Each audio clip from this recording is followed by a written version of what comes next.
Paid news वर्तमानपत्र आणि धर्मांध विश्लेषक यांनी जाणीवपूर्वक दुर्लक्ष केलेले सातारा नगर परिषद नगराध्यक्ष पदाचे प्रमुख दावेदार रिपब्लिकन पार्टी ऑफ इंडियाच्या अधिकृत आणि सातारा ओबीसी संघटनेने जाहीर पाठिंबा देऊन पुरस्कृत केलेले उमेदवार गणेश बाळू भिसे यांच्या प्रचाराची सांगता अनोख्या पद्धतीने करण्यात आली।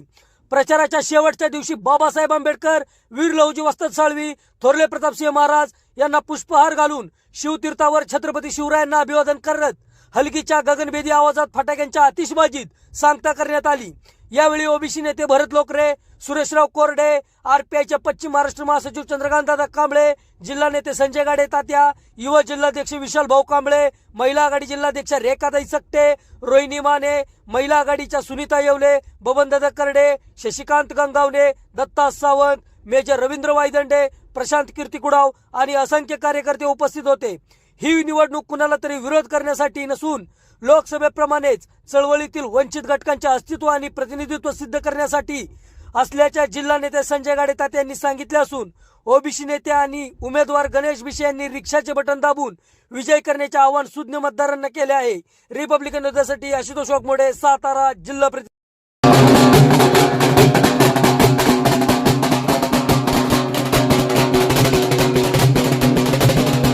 सातारा नगर परिषदेची निवडणूक लढवण्याचा निर्णय घेतला आणि सातारा जिल्ह्याचे आरपीआयचे नूतन जिल्हाध्यक्ष माननीय गणेश भिसे साहेबांवरती डबल जबाबदारी अधोरेखित केली वरिष्ठांनी नगर परिषदेमध्ये नगराध्यक्ष पदाची निवडणूक लढवण्याचा आदेश दिला आणि नवनिर्वाचित जिल्हाध्यक्षांनी त्या आदेशाचं पालन करण्याचा निर्णय घेतला। ही लढाई म्हणावी एवढी सोपी नाही, आम्हाला मान्य आहे। प्रचंड लोकांवरती दबाव आहे, दहशत आहे। या ठिकाणी पैशाचं फार मोठं राजकारण होणार आहे, घोडे बाजार होणार आहे, देवाणघेवाण होणार आहे। हे सगळं आम्हाला माहिती असतानाही केवळ लोकशाही जिवंत राहावी म्हणून ही निवडणूक लढवण्याचा निर्णय रिपब्लिकन पार्टी ऑफ इंडियाने घेतला। आणि होय, रिपब्लिकन पार्टी ऑफ इंडियानं संविधान जागर राहावं, अबाधित राहावं म्हणून घेतलेल्या भूमिकेला थोरले भाऊ म्हणून ओबीसी संघटनेने जाहीर पाठिंबा दिला। ओबीसी संघटनेचे सातारा जिल्हाध्यक्ष आमचे सहकारी मित्र भरत लोकरे साहेब आणि आमचे सहकारी मित्र, आमचे मार्गदर्शक सुरेशराव कोरडे साहेबांनी जाहीर पत्रक काढलं। मला वाटतं सातारा जिल्ह्यामध्ये इतिहासात नोंद झालेली आहे की ओबीसी संघटनेनं जाहीरपणे पाठिंबा घोषित केलाय। म्हणजे या ठिकाणी कोण कुणाच्या दबावाखाली नाही, कोण कुणाला घाबरत नाही। लोकशाहीच्या प्रक्रियेमध्ये आज सर्वसामान्य माणूस उतरायला लागलाय, हे चांगलंच होतं काय। आमची लढाई प्रस्थापितांच्या विरोधात आहे। आम्हाला मत्सर कुणाचा नाही, आम्हाला द्वेष कुणाचा नाही, आम्हाला कुणाला पाडायचं नाही, आम्हाला कुणाला घालायचं नाही। ही लढाई फक्त वंचित घटकाचं अस्तित्व दाखवण्यासाठी, आम्हाला आमचं अस्तित्व दाखवण्यासाठी ही आम्ही आमची लढाई सुरू केलेली आहे। ही लढाई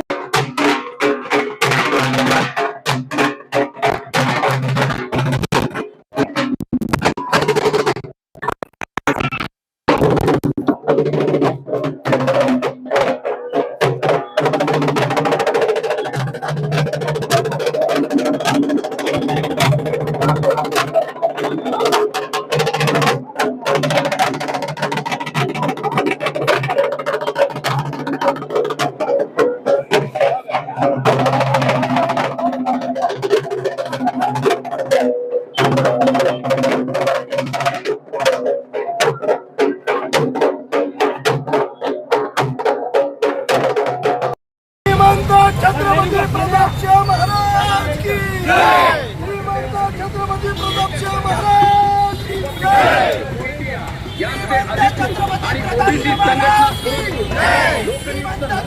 प्रतापसिंह महाराज की जय, छत्रपती प्रतापसिंह महाराज की जय, छत्रपती शिवाजी महाराज की जय, छत्रपती शिवाजी महाराज की जय, छत्रपती संभाजी महाराज की जय, डॉक्टर बाबासाहेब आंबेडकरांचा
खाली कुलवैरी कुलभूषण चला, मग. छत्रपती शिवाजी महाराज की जय! शिवाजी महाराज शिवाजी महाराज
लोकशाहीचं रक्षण होण्यासाठी, फुले शाहू आंबेडकर यांचं स्वप्न साकार होण्यासाठी, आम्ही बहुजनांचं राज्य येण्यासाठी, बळीराजाचं स्वप्न साकार होण्यासाठी आम्ही बहुजन समाज सर्व एकत्र आलेलो आहोत. तेली माळी साळी कुंभार लोहार परीट भटके विमुक्त सगळे आम्ही एकत्र आलेलो आहोत. आणि आमचा हा बहुजनांचा नेता आज नगराध्यक्ष सातारच्या नगरपालिकेच्या खुर्चीवरती आम्हाला बसवायचा आहे. बहुजनांचं राज्य आलं पाहिजे यासाठी आम्ही ओबीसी बांधवांनी या ठिकाणी गणेश भिसे यांना जाहीरपणे पाठिंबा दिलेला आहे. आणि संपूर्ण शहरामध्ये आमचा ओबीसी समाज जो आहे तो 60% आहे. या 60%चा प्रतिनिधी SC ST OBC आणि मायनॉरिटी मधले भटके विमुक्त हे सगळे आपण या ठिकाणी बहुजन समाजामध्ये मोडतो. आपला जो नेता आहे या आपल्या नेत्याला गणेश भिसेला आपणाला सर्वांना खुर्चीवरती बसवायचं आहे, नगराध्यक्ष पदाच्या खुर्चीवरती बसवायचं आहे. आणि म्हणून आम्ही सगळेजण एकसंघ होऊन या ठिकाणी त्यांना पाठिंबा दिलेला आहे. आम्ही उद्याच्याला प्रचंड मताने निवडून येण्यासाठी हा समाज आता सज्ज झालेला आहे. आमची जी निशाणी आहे ही निशाणी रिक्षा आहे. 6 नंबरला आमचं चिन्ह गणेश भिसे यांचं चिन्ह रिक्षाच आहे. याच्यावरती आपलं मतदान करून आपल्या नेत्याला आपण निवडून देऊया.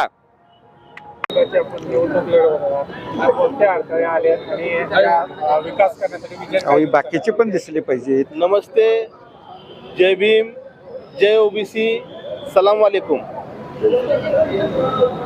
आम्ही रिपब्लिकन पार्टी ऑफ इंडियाच्या वतीनं सातारा नगर परिषद सार्वत्रिक निवडणूक 2025 नगराध्यक्ष पदासाठी आम्ही सामोरे जात आहोत. गेल्या 15 दिवसापासून या सातारा शहरामध्ये SC ST NT VJNT OBC minority संपूर्ण बहुजन समाज हा माझ्या पाठीमागे ठामपणे उभा राहिलेला आहे.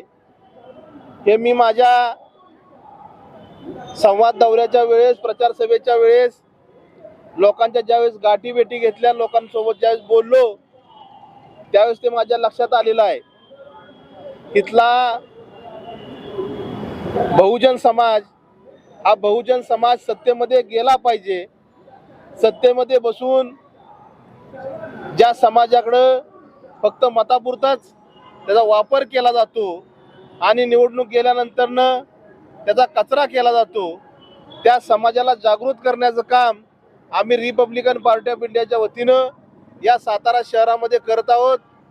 आमचा इथला जो सर्वसामान्य शेतकरी आहे, जो सर्वसामान्य रिक्षावाला आहे, फळवाला आहे, पानटपरीवाला आहे, हॉकर्स आहे, त्यानंतर झोपडपट्टीधारक आहे, जो वंचित पीडित शोषित घटक या समाज व्यवस्थेमध्ये दुर्लक्षित राहिलेला आहे, त्या समाजाला एकत्रित करून आजपर्यंत वोट हमारा राज तुम्हारा हे जे सुरू होतं हे आता इथल्या बहुजनांनी ओळखलेलं आहे. त्यामुळे आता बहुजन म्हणू लागलेला आहे की वोट भी हमारा रहेगा और राज भी हमारा रहेगा.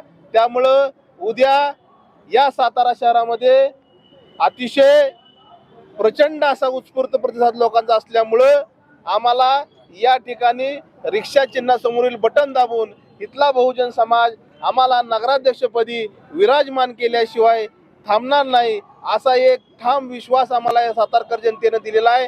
आणि आम्ही सातारकर जनतेचं मनपूर्वक आभार मानतोय की त्यांनी आमच्या लढ्याला एक बळ दिलेला आहे. तुम्ही लढा, आम्ही तुमच्या पाठीशी आहे. ही सातारकर जनतेने आमच्या पाठीमागे घेतलेली भूमिका आहे आणि ही भूमिका घेतलेली आम्ही चळवळीच्या माध्यमातून, सत्तेच्या माध्यमातून लोकांचे प्रश्न सोडवल्याशिवाय राहणार नाही.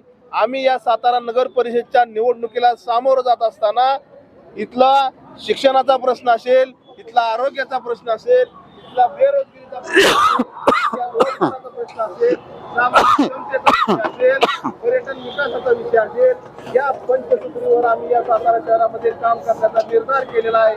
त्या पद्धतीचा जाहीरनामा आम्ही सातारकर नागरिकांना दिलेला आहे. निश्चितपणे आमचा जाहीरनामा सातारकर नागरिक स्वीकारतील आणि आम्हाला रिपब्लिकन पार्टी ऑफ इंडियाचे अधिकृत उमेदवार असणारे, ओबीसी संघटनेचे पुरस्कृत उमेदवार असणारे, इथला दलित, इथला मुस्लिम, इथला ओबीसी, इथला भटका बहुजन समाज एकत्र येईल आणि गणेश बाळू भिसे यांच्या रिक्षा चिन्हासमोरील बटन दाबून त्यांना निश्चितपणे विजयापर्यंत नेईल अशी माझी अपेक्षा आणि धारणा आहे. नगरपालिकेच्या शाळांमध्ये पटसंख्या वाढली पाहिजे. त्याचबरोबर आरोग्याच्या बाबतीत आम्ही काळजी घेत असताना आम्ही जाहीरनाम्यामध्ये सांगितल्या पद्धतीनं की प्रत्येक वॉर्डमध्ये आम्ही PSC केंद्र उभारण्याचं स्वप्न बघतोय. म्हणजे इथल्या सातारकर नागरिकांना शिक्षण दिलं पाहिजे, इथल्या सातारकर नागरिकांची आरोग्याची काळजी घेतली पाहिजे. त्याचबरोबर सामाजिक समतेचा जो प्रामुख्यानं आम्ही विषय घेतलेला आहे त्याच्यामध्ये सातारमध्ये आजपर्यंत कधीही अशी परिस्थिती नव्हती की ज्यामध्ये इथला दलित आणि मराठा, हिंदू आणि मुस्लिम कधी एकमेकाच्या विरोधामध्ये उभं राहिलेलं नाही. कारण ही छत्रपती शिवाजी महाराजांची गादी आहे. या ठिकाणी डॉक्टर बाबासाहेब आंबेडकरांचं लहानपणीचं शिक्षण झालेलं आहे. या ठिकाणी भीमाईभूमी आहे. या ठिकाणी क्रांतिबा ज्योतिबा फुल्यांचं जन्मगाव आहे. सावित्रीमाई फुल्यांचं जन्मगाव आहे. पूर्वीचं वाटेगाव जे अण्णाभाऊ साठेंचं जन्मगाव आहे. म्हणजे क्रांतिकारकांचं, क्रांतिसिंह नाना पाटलाचं या ठिकाणी गाव आहे. कर्मवीर अण्णांची ही भूमी आहे. या सगळ्या भूमीमध्ये अतिशय सामाजिक समता आम्ही ज्या पद्धतीनं मांडतो ती समता ही लोकांमध्ये पाजरली पाहिजे आणि बहुजनांचं राज्य या सातारकर नगरीमध्ये विराजमान झालं पाहिजे. यासाठीची आमची ही उमेदवारी आहे. एकीकडे पाहिलं तर साताऱ्याचे बांधकाम मंत्री आणि सत्ताधारी आहेत, याच्याविरुद्ध आपण कशी फाईट देणार आहात या निवडणुकीत? आम्हाला इथल्या सत्ताधाऱ्यांवर बोलण्याची गरज नाही. आमचे प्रश्न हे इतके प्रलंबित आहेत. आम्ही सातत्यानं रस्त्यावरची लढाई करतोय. या प्रश्नाकडे इथले सार्वजनिक बांधकाम मंत्री डुंकूनही बघायला तयार नाहीत. इथले खासदार बघायला तयार नाहीत. इथले आमदार बघायला तयार नाहीत. इथले नगरसेवक बघायला तयार नाहीत. इथले नगराध्यक्ष बघायला तयार नाही. आम्ही त्यांच्यावर बोलून आमचा वेळ वाया घालवणार नाही. आम्ही स्वतः नगराध्यक्ष होऊ आणि आम्हाला जे आमच्या बहुजनांचे प्रश्न सोडवायचे ते निश्चितपणे त्या खुर्चीवर बसून सोडवू ही माझी भूमिका आहे. ज्या काही भागामध्ये बिनविरोध नगरसेवकाच्या निवडणुका झाल्या याबद्दल काय सांगितलं? बिनविरोध ज्या भागामध्ये नगरसेवक निवडून आले, खरं तर याला लोकशाही म्हणावी का ठोकशाही म्हणावी असा प्रश्न सातारकर नागरिकांमध्ये निर्माण झालेला आहे. कारण ज्या भागामध्ये नगरसेवक बिनविरोध निवडून आले त्या भागामध्ये जर आपण ग्राउंड रिपोर्ट पाहिला तर अतिशय दहशतीचं वातावरण त्या भागामध्ये झालेलं आहे. जी डॉक्टर बाबासाहेब आंबेडकरांनी आपल्याला लोकशाही दिली ती लोकशाही खऱ्या अर्थानं लोकांचं मत जाणून घेऊन त्या ठिकाणी सत्तेमध्ये जाणं अपेक्षित आहे. परंतु त्या ठिकाणी उमेदवारच उभा नाही राहिला पाहिजे अशी जी काही व्यवस्था ही सातारकर नागरिकांच्या माती मारली जाते याचा प्रथमतः आम्ही जाहीर निषेध करतोय. आणि ज्या ठिकाणी अशा पद्धतीचं वातावरण झालेलं आहे त्या ठिकाणच्या नागरिकांना सुद्धा आम्ही रिपब्लिकन पार्टी ऑफ इंडियाच्या वतीनं आणि माध्यमातून आम्ही सांगतोय की आम्ही तुमच्या सोबत आहे. कोणत्याही प्रकारची आपल्याला गरज भासली, कोणत्याही प्रकारची आपल्याला असुरक्षितता भासत असेल तर निश्चितपणे रिपब्लिकन पार्टी ऑफ इंडिया तुमच्या पाठीशी ठामपणे उभी राहणार आहे.